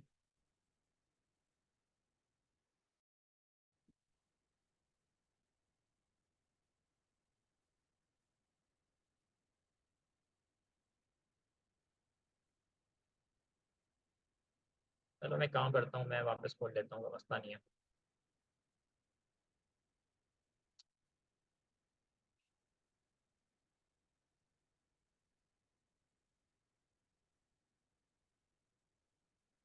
असल में I am a computer user and I am using my laptop over here, so that's why I does not use it too much, so that's the problem. मैं काफ़ी दिनों बाद इसको यूज़ कर रहा हूँ। 9 अच्छा ये सिक्योरिटीज होती हैं, मेरे पास भी इशू आता है जब मेरा लॉगिन नहीं होता ना, टू ये फैक्टर तो लगाना खुल फिर गया ये। सारे। तो ये जो प्लस का आइकन है इस पर, ये जो न्यू रिपोजिटरी है अच्छा पता इसको है बना शारिब लेते भाई, हैं भाई। ख्याल से रेपो जी वाला काम ना हम बता चुके हैं, एनपीएम वाले में लोगों को इशूज थे वो आपने रिपीट करवा दिया है, तो रेपो जी वाले की जरूरत मेरे ख्याल से नहीं है। हाँ हम उसकी बात कर लेते हैं जो आप डिस्कॉर्ड की एक अनाउंसमेंट कर रहे थे कि जी जी जी रिलेटेड बिल्कुल। टू डिस्कॉर्ड, वो अनाउंसमेंट आप कर दें। Okay, okay. So guys, I think we have done with our project and this is it. GitHub वाला काम आप कर लीजिएगा, अपने प्रोजेक्ट को GitHub पर पब्लिश कर लीजिएगा, simple as that, no worries at all. अच्छा देखिए, एक छोटी सी अनाउंसमेंट है, वो ये है कि यार GitHub के ऊपर, सॉरी डिस्कॉर्ड के ऊपर एक जनरल चीज़ है जो आप लोग बहुत मिस कर रहे हैं। वो ये है कि आपके पास इतनी अपॉर्चुनिटीज़ हैं, लाइक आप सवाल जवाब अगर पूछेंगे तो बहुत सारे लोग डिस्कॉर्ड के ऊपर अवेलेबल होते हैं, लाइक टीचर्स होते हैं और बहुत सारे काबिल तारीफ स्टूडेंट्स भी होते हैं जो एक दूसरे की हेल्प करते हैं। So if you have any problem you can come to GitHub and ask any question about that. Number one is that, and number second is that कि यार GitHub के ऊपर, सॉरी डिस्कॉर्ड के ऊपर हमारा 100 डेज ऑफ कोडिंग चैलेंज भी चल रहा है। If I am not wrong, आज जो है वो हमारे 46 या 47 दिन जो है वो मुकम्मल हो गए हैं। तो अगर माशाल्लाह आपने अभी तक 100 डेज ऑफ कोडिंग चैलेंज नहीं ज्वाइन किया तो आप ज्वाइन कर लें। बेहतरीन तरीके का ये होगा कि अगर आप लोग मिस कर चुके हैं तो आप अगर आज से भी शुरू करते हैं या कल से भी शुरू करते हैं और डेली बेसिस के ऊपर 2 दिन का काम कर लेते हैं, यानी डेली बेसिस के ऊपर मैं 3 क्वेश्चन शेयर करता हूँ, आप डेली बेसिस के ऊपर 6 क्वेश्चंस कर लें तो लाइक आप हमारे बराबर में पहुंच जाएंगे चंद एक दिनों बाद। तो दैट्स द सेकंड थिंग। और थर्ड थिंग ये है कि यार डिस्कॉर्ड के ऊपर जब भी आप लोग बातचीत कर रहे हो तो मेक श्योर करें कि यार गाली गलौज ना करें और तमीज़ के दायरे में रहकर एक दूसरे की हेल्प करें। मैंने बहुत जो है वो मुझे बहुत सारी कंप्लेंट्स मिली हैं प्राइवेट डीएम के अंदर के यार लोग बदतमीजी कर रहे हैं और जो है वो रॉन्ग कंटेंट को शेयर कर रहे हैं। और नंबर थर्ड इज के आप जो है वो पर्सनली किसी को रिक्वेस्ट भेजकर बातचीत कर रहे हैं and then you are doing the wrong things. अब मुझे बताने की जरूरत नहीं है just because you all know very well कि मैं क्या कहना चाह रहा हूँ। तो प्लीज़ मेक श्योर करें कि डिस्कॉर्ड के ऊपर तमाम तर चीज़ों को एक दायरे में रहकर करें। बाकी तमाम तर अनाउंसमेंट भी डिस्कॉर्ड पर मिल जाती हैं आपको। और अगर कोई इशू होता है तो वो भी आप जो है वो मुझसे या हमारे टीचर्स हैं डिस्कॉर्ड के ऊपर अवेलेबल होते हैं, आप उनसे पूछ सकते हैं। So that's the thing and I think we are done. If anybody have any question, then they can get in touch with अच्छा, आप us on लिंक ट्री का भी LinkedIn। बता दें, जो लिंक ट्री आपने बनाई है ना। जी जी, उसके बारे में बता देते हैं। अच्छा, अच्छा भाई, शारिक एक भाई ये ने लिंक्डइन। जबरदस्त एक लिंक ट्री बनाई है, ये अभी ओपन करेंगे, ये इसने काफी लोगों की जिंदगी आसान कर दी है। तो ये ओपन होती है तो आपको नजर आएगी। अच्छा, ये बेसिकली एक प्लेटफॉर्म है जो कि आपको मल्टीपल लिंक्स एक ही जगह पर शेयर कर कर आपकी चीज़ों को एक्सेसिबल बनाता है। तो ये एक लिंक ट्री है, आप यहाँ पर चले जाएं। ये इसका यूआरएल है, इसको मैं पेस्ट भी कर दूंगा बाद में।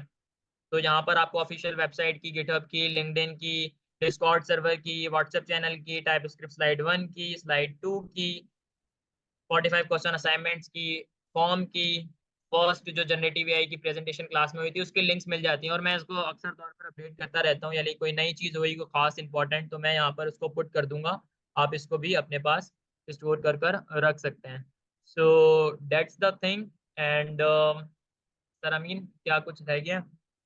सबसे पहले तो फर्स्ट ऑफ ऑल आपने प्रोजेक्ट जो बताया समझाया, बहुत ज़बरदस्त। और दूसरा, आपसे एक चीज़ सीखने को मिलती है जो आपने बताई सबको, कि आप अलग से भी कुछ नई चीज़ों की रिसर्च करा करें कि अगर कोई टूल यूज़ कर रहे हैं तो वो क्यों यूज़ कर रहे हैं, उसके बिहाइंड द सीन एक्चुअल वजह क्या है। और मैं क्लास को भी यही बता रहा हूँ कि मैं शारिक भाई से मिलता हूँ तो उनके पास काफ़ी अपडेटेड नॉलेज होती है। वो हर चीज़ के बारे में ना बहुत इन डिटेल पढ़ते हैं। और वो आपके स्टूडेंट एडवाइज़र भी हैं, as a student adviser Discord की जितनी भी मैनेजमेंट होती है वो शारिक भाई कर रहे होते हैं। इसके अलावा रिलेटेड टू 100 डेज चैलेंज, ये बहुत बहुत ज़बरदस्त इनिशिएटिव है जिसमें आपको हर रोज़ाना आपको नए क्वेश्चंस मिल रहे हैं, नई चीज़ें मिल रही हैं। तो ये आपकी सेल्फ असेसमेंट की नहीं है। अगर कोई परेशान हो रहा है यार इतनी सारी चीज़ें, ऑन साइट क्लास, फिर ये ऑनलाइन क्लास, फिर 100 डे चैलेंज, तो आप देखें चीज़ों को ना कुछ डिज़ाइन करें। डिज़ाइन क्या करें, सबसे पहले स्टार्ट क्या है, मेन स्ट्रीम आपकी ऑन साइट क्लास है। आपने किसी भी सूरत में अपनी ऑन साइट क्लास मिस नहीं करनी। उसकी रीज़न ये है कि हम हर क्लास में कंटेंट को अलग अलग डिज़ाइन कर रहे हैं, क्लास के हिसाब से, उसकी स्ट्रेंथ के हिसाब से, उसमें जो लोग प्रैक्टिस करके आ रहे हैं उसके हिसाब से, और टीचर सारी मीटिंग्स वगैरह करके एक्चुअल कंटेंट डिसाइड करते हैं। तो आपकी एक क्लास मिस करना आपके नहीं तो ये होगा कि मैंने क्लास मिस कर दी, अभी तो बेसिक चीज़ें चलनी है। हो सकता है आगे जाके आपको इसका इम्पेक्ट पता लगे। तो दो तरीके हैं, अगर इन केस आपकी क्लास मिस हो गई है तो आप क्लास में पहली सूरत में जाएं रेगुलर बेसिस पे, और अपने दोस्त बनाएं, अपने फ्रेंड्स बनाएं, ताकि कोई आपकी हेल्प कर दे। आप पीछे रह गए ना कोई ना कोई आपकी हेल्प करके आपको वापस उस लेवल तक लेके आ जाएगा जहाँ तक आप आ गए। लेकिन अच्छी बात ये, हमारे बहुत अच्छे स्टूडेंट्स हैं, मैंने देखा है कुछ लोग हैं जो छुट्टी कर कर आए। अब नहीं करनी चाहिए छुट्टी, बहुत गलत बात है, लेकिन अगर हो गई अब क्या करें। तो उन्होंने आगे किसी से दोस्ती करी, उसने काफ़ी हेल्प करी। मुझे लोगों ने बताया कि मेरी एक क्लास मिस हो गई थी, तो जब वो आए तो उनसे किसी की नई बातचीत हुई, उन्होंने काफ़ी हेल्प करी, उनको पूरी क्लास रिपीट करवा दी। तो लोग तो अच्छे हैं, स्टूडेंट अच्छे हैं, लेकिन आप उनसे जब बातचीत बनाएं तो कोशिश करें हमेशा ना फ्रेंडली कम्युनिकेशन रखें। सर, जैसे सर जी ने पहले दिन ही हमें बताया था, अपनी बातचीत का तरीकेकार कुछ ऐसा रखें कि सामने वाला आपसे दोस्ती करे, आपको सिखाए, आपको बताए, ये नहीं कि अब वो आपसे आपसे दूर भागे। तो जाहिर सी बात है, जो आज प्रैक्टिस कर रहा है वो अपने नहीं कर रहा है, और वो आपको जब सिखाएगा तो उसकी भी डबल प्रैक्टिस हो जाएगी। तो भाई क्लास लेना ना छोड़ें। अगर आपका कोई दोस्त है वो क्लास लेना छोड़ रहा है किसी वजह से, भाई मेरे ट्रैवल इतना लंबा करना पड़ता है, तो देखें हार्ड टाइम नहीं है, कुछ भी हार्ड टाइम नहीं है। हम लोग एक मार्की में ऐसी एयर कंडीशंस में बैठ के पढ़ रहे होते हैं, और बहुत ज़बरदस्त इन्वायरमेंट में बहुत ज़बरदस्त टीचर्स के साथ पढ़ रहे होते हैं। तो छोटा सा ये हार्ड टाइम तो नहीं है, ये ना स्ट्रगल में इसको बोलूंगा, क्योंकि इतना ज़बरदस्त एनवायरनमेंट मिला हुआ है इसको, हम इसको भी स्ट्रगल बोलें तो फिर बात ही क्या होगी। लेकिन फिर भी आप इसको एक अपनी ज़िंदगी की स्ट्रगल काउंट करें कि लाजमी क्लास अटेम्प्ट करें। हफ्ते में एक दिन क्लास हो रही है, अगर आप उसमें भी थोड़ी बहुत कंजूसी करेंगे तो क्या बनेगा आपका। सही है, ये सवाल सबसे है कि दूसरे लोगों को भी मोटिवेट करें, जो आपके दोस्त हैं उनको आप बताएं, और साथ साथ पढ़ाएं भी। अपने आसपास के जो दूसरे लोग हैं, आप जब क्लास में जाएं ढूंढा करें खुद ही कि कौन सा ऐसा स्टूडेंट बैठा हुआ है जो प्रैक्टिस करके नहीं आया, मैं उसको पढ़ा दूं। आपकी प्रैक्टिस हो जाएगी ना डबल ट्रिपल। सेकंड नंबर पे ये है कि आपको जो डिस्कॉर्ड पे 100 डे चैलेंज, एक तो हो गया ऑन साइट क्लास, मैंने बता दिया लेना लाजमी मेन स्ट्रीम है। डिस्कॉर्ड पे 100 डे चैलेंज ना आपको एंगेज रखने के लिए रखे गए, कि आप डिस्कॉर्ड पे जाते हैं डेली बेसिस पे आपको एक नया चैलेंज मिल रहा है। सही है, आप उसको अपनी एक एक्टिविटी के तौर पे रखें, रोजाना नई चीज़ मिल रही है, एक अच्छी बात है, एक प्रैक्टिस हो रही है।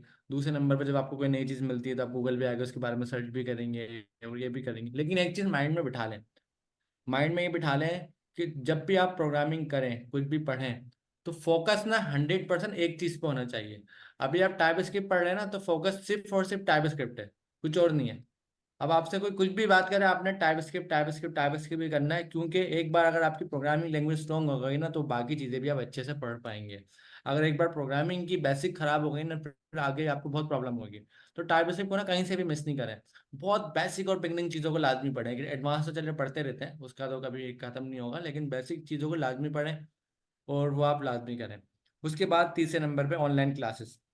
ऑनलाइन क्लासेस बहुत ज़बरदस्त इनिशिएटिव था, इससे हमने काफ़ी अच्छा इम्पैक्ट देखा, अपने स्टूडेंट में एक एनर्जी आई है, प्रोजेक्ट्स की क्यूरियोसिटी आई है, और आप लोगों का काफ़ी अच्छा वर्क हमें लैंडिंग के ऊपर जो आप लोग टैग करते हैं वो हमें देखने को मिलता है।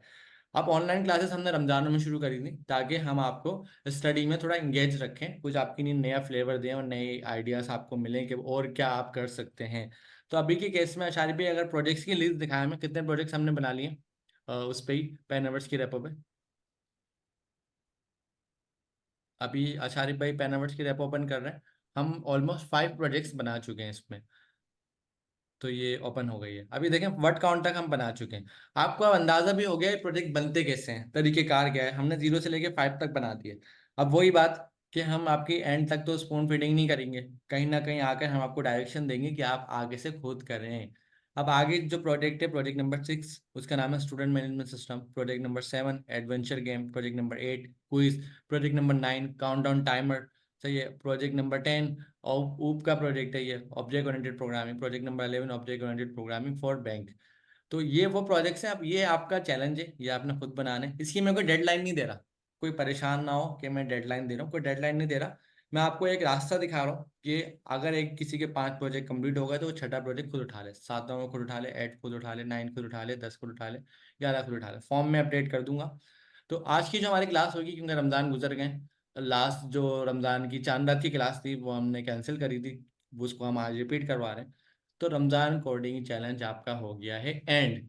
लेकिन रमज़ान कोडिंग चैलेंज तो एंड हो गया, लेकिन आपकी जर्नी एंड नहीं हुई है। तो आपने पढ़ते रहना है, पढ़ते रहना है, क्लासेस में आते रहना है। ऑन साइट क्लासेस में मैं अब कोशिश करूंगा, हर क्लास में मैं खुद जाऊंगा, जो स्टूडेंट मेहनत कर रहे हैं उनसे मैं मुलाकात करूंगा, जो हमारी पूरी टीचर्स की टीम है वो भी आएगी, और हमारे सीईओ और बाकी जितने भी मेंबर्स हैं वो सब क्लास में आके अब स्टूडेंट्स को टारगेट करना शुरू करेंगे कि कौन सा स्टूडेंट कितनी ज़्यादा एफर्ट्स कर रहा है, ताकि हमारे पास आपका डेटा आना शुरू हो। तो आप अपनी ऑन साइट क्लासेस में अपनी अटेंडेंस बनाएं, अगर कोई एडवांस पढ़ चुका है वो आए हमारे से मुलाकात करे, और हम देखेंगे उसने कितना एडवांस पढ़ा है। तो हमें तो डेटा चाहिए आप लोगों का कि आप लोग कितनी एफर्ट्स कर रहे हैं, जितना भी हमारे पास मिल सकता है।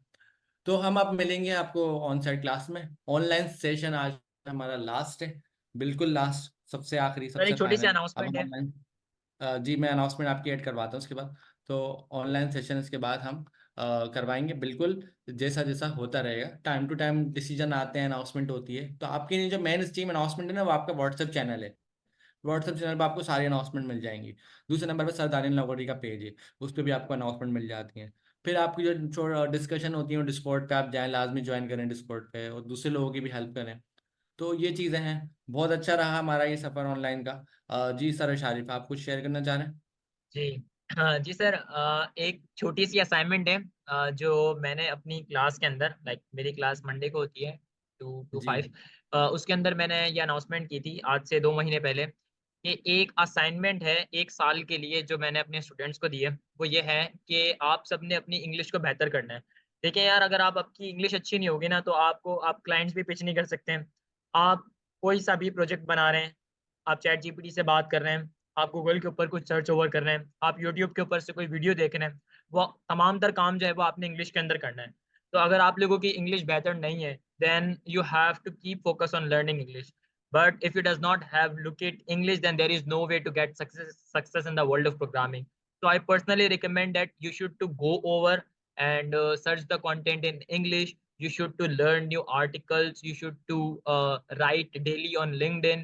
You should to ask everything in English, so that your English will perfect over time. So that's the thing that I want to say to all of you.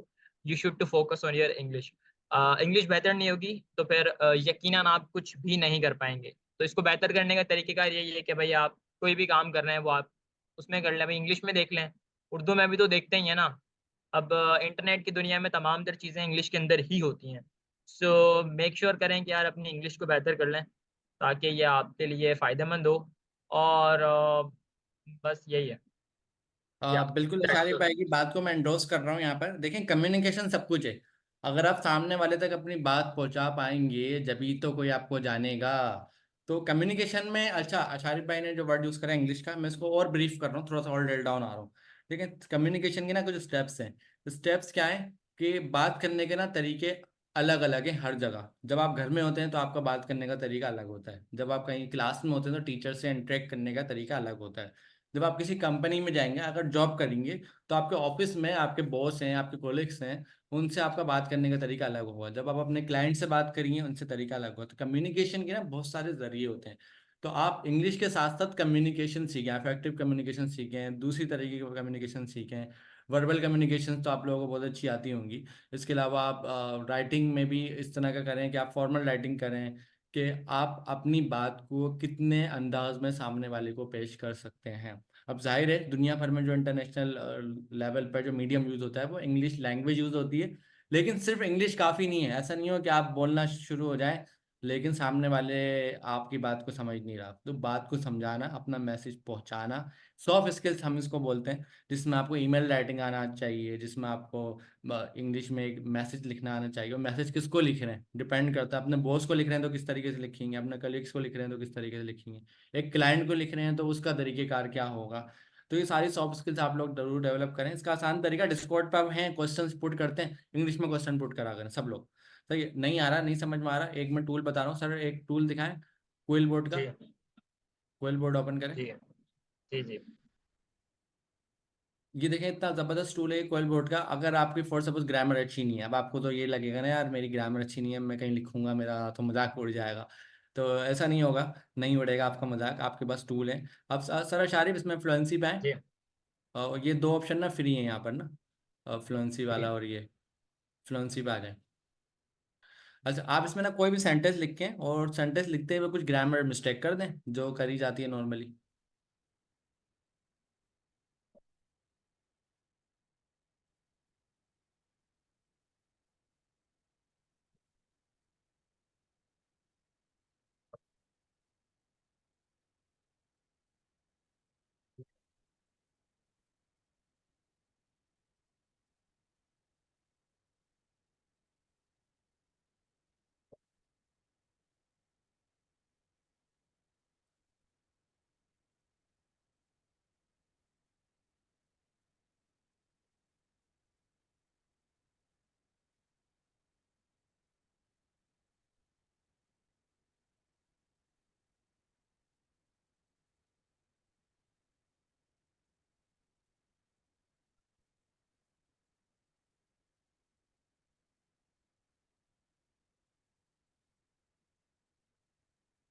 ठीक है, अब आप इसका रिफ्रेश करें, पैराफ्रेश करें इसको। अब ये देखें शारिक भाई ने जो मिस्टेक्स करी हैं, ये उसको फौरन से क्विकली सॉल्व करके आपको इसका बेस्ट वर्जन दे देगा। पैराफ्रेज करके देखें। अब उन्होंने कर दिया बिल्कुल, we are working to become better software engineers. देखें इंजीनियर्स, उसने फौरन एस लगा दिया, ओवर टाइम इंशाल्लाह we will do our best in all aspect of development, design, management and so on. सही है। तो ये देखें, इसने चीज़ों को बेहतर कर दिया। अगर आप किसी वर्ड पे क्लिक करेंगे, वर्ड भी चेंज करेगा। फॉर सपोज आप नहीं चाह रहे, आप एक्सपेक्ट का, आप सोन का वर्ड यूज़ करें, सोन पे क्लिक करें तो देखें दूसरे ऑप्शन भी दे रहा है। बियॉन्ड यूज़ कर लें भाई, द लाइक यूज़ कर लें, मोर यूज़ कर लें। सम टाइम अगर आपको ये रिक्वायरमेंट है, फर्दर मोर यूज़ कर लें, वी विल पे क्लिक कर लें, तो ये आपको और भी 10 तरीके से ऑप्शन दे रहा है। रिफ्रेश आप दोबारा कर लें, नया वर्जन दे देगा। तो ग्रामर का तो प्रॉब्लम नहीं है। आप इंग्लिश का मैसेज यहाँ लिखें, यहाँ से करेक्ट करें, उसके बाद डिस्कॉर्ड पर पुट करें। होगा क्या, डिस्कॉर्ड की वजह से मैसेज कर करके आपकी एटलीस्ट चैट तो करना बेहतर हो जाएगी। फिर साथ साथ आप कोशिश करें ईमेल राइटिंग और दूसरी चीज़ें जो होती हैं सॉफ्ट स्किल्स की, वो सीखें। इंटरनेट आपके पास है, किसी को ज़रूरत नहीं है सिखाने की। और दूसरी बात, मेरे पास काफ़ी ऐसे स्टूडेंट आते हैं जिनकी मोस्टली मतलब स्पीकिंग, इंग्लिश स्पीकिंग अच्छी नहीं होती, या समटाइम वो बहुत समझते हैं ऐसा खुद को कि हम कैसे सीखेंगे। तो देखें, सबसे आसान तरीका है, आप ना ग्रामर के चक्कर में नहीं पड़े, ना कुछ सीखने जाएं कहीं पर, ना किसी कोचिंग वोचिंग या दूसरी जगह पर। सबसे आसान तरीका होता है कि आप डायरेक्ट जो उल्टा फुल्टा समझ में आ रहा है अपने आसपास, अपने घर वालों को, अपने दोस्तों से बोलना शुरू कर दें।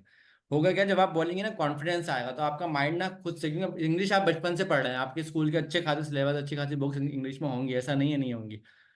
तो आप ना खुद से बोलना शुरू करें। जब आप बोलेंगे ना, खुद ही आपके माइंड में सेंटेंस क्लियर होंगे, खुद ही बनेंगे। शुरू में गलत बोलें, बोलें, कोई मसला नहीं है। अगर आपका कॉन्फिडेंस एक बार बन गया तो खुद ही करेक्शन आती रहेगी। करेक्शन कैसे आएगी, आप यूट्यूब पे कोई प्रोग्रामिंग की वीडियो देख रहे हैं, अब वो आपके सामने कोई सेंटेंस यूज कर रहा है, अगली बार आप वही सेंटेंस यूज करेंगे, आप बिल्कुल सही बोलेंगे, क्योंकि आपने किसी को बोलते हुए सुना है। तो कोशिश करें कि ऐसा नहीं सोचें कि मैं शुरू से आगे तक सब सीखूंगा, सारी ग्रामर सीखूंगा, एक एक चीज़ अच्छी। बोलना स्टार्ट कर दें डायरेक्ट। डायरेक्ट बोलना स्टार्ट कर देंगे, हो सकता है आज नहीं, कल नहीं, परसों नहीं, कभी ना कभी आपको कॉन्फिडेंस भी आता रहेगा, और आप जो जो गलतियां कर रहे हैं उसको इम्प्रूव करते रहेंगे।